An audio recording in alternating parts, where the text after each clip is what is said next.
use of the lighting of the cigarette with like all the hands. I don't know how to make a couple times.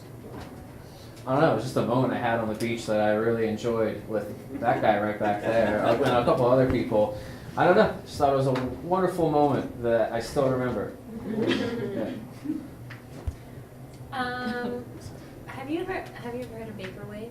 Yeah. Have you ever heard of Cowboy Bebop? Yeah. Can you please talk about like the braid that you've created between this and this narrative?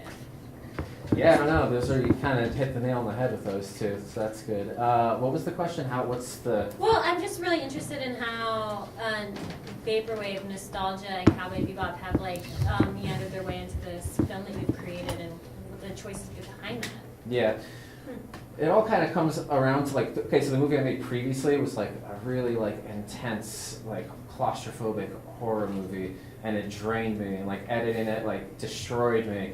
And I was like, the next movie I make, I'm just gonna have as much fun as possible. And it was just like a matter of also trying to do the exact opposite of what I created before. I don't know, I was fresh off going to Japan and taking all that footage, so of course like that was a huge influence. The music too, it's like my attempt at creating like fake vaporwave. I just found like, kind of like, again, like 80s Japanese music and like slowed it down, and like weird Yugoslavic stuff and slowed that down. How does it fit with nostalgia? I was also trying to create something like more like, I guess, melodramatic in a goofy way. I was thinking of like Chungking Express and that like Wong Kar-wai movie, and really like most of his movies. I don't know, they reached this like level of melodrama that it's like totally goofy, and I just really enjoyed that aesthetic, and I guess it was my like stab on it with my means. I always kind of use like text a lot too before I was really even into like Cowboy Bebop, so that's all like I don't know, like Godard used text all the time. Mm-hmm. So it kind of just evolved to that, and I don't know, I went on a Cowboy Bebop kick, and I was like, I like that font. Yes. That font's good. So what happened to the girl with the whole murder thing? I was looking at it and I was like, okay, hold on. So Yeah. What happened to her? Yeah, She ran away. But like, she when bought I a the car. driver, like that part had me like, hold up, dude, what's happening? Yeah. Well, what do you mean? Okay, so chronologically, that happened, and then they met on the beach, like the main character. Yeah, he got in the car. It's like the beginning of the movie, like very beginning. It's supposed to like. It's my fault. It's not totally clear, but I feel like if you watch it like maybe 2 times, if you wanted to, you would maybe catch some of like the connection. So in the beginning, he like gets in the car like right after that, and they smoke a cigarette. Mm-hmm. Yeah. Does that make sense? Or did they explain that? I still don't know about the murder, but I get what you mean. It was just, that's my like coworker, the dude who's playing the cat caller. I'm like, we got like raw meat. We gotta kill these one. Yeah.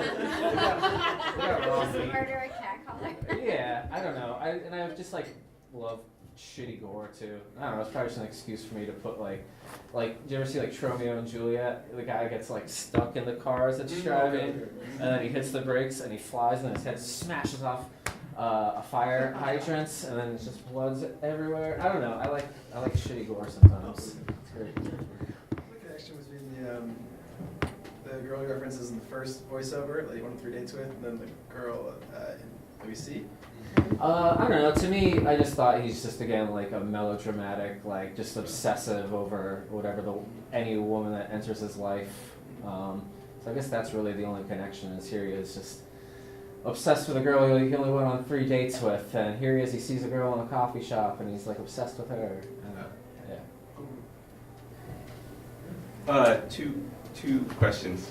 Number one is, do you sit in coffee shops and like imagine like what the women are gonna think about you? And then two, but I mean that for real. Yeah. And then two, the guy with the car, were you just like filming him? Like, was he like the real guy who's like talking about his car, or was that all written? First question, yeah, sure. I mean, I just tried to play with just like, yeah, and you feel guilty, I guess, about it sometimes, or you don't.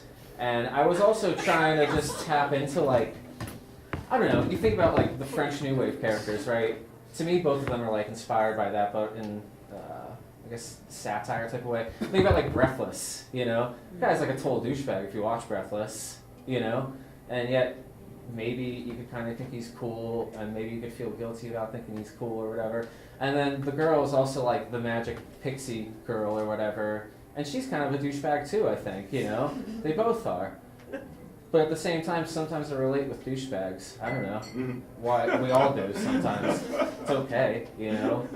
Just like think about it, I guess. I don't know.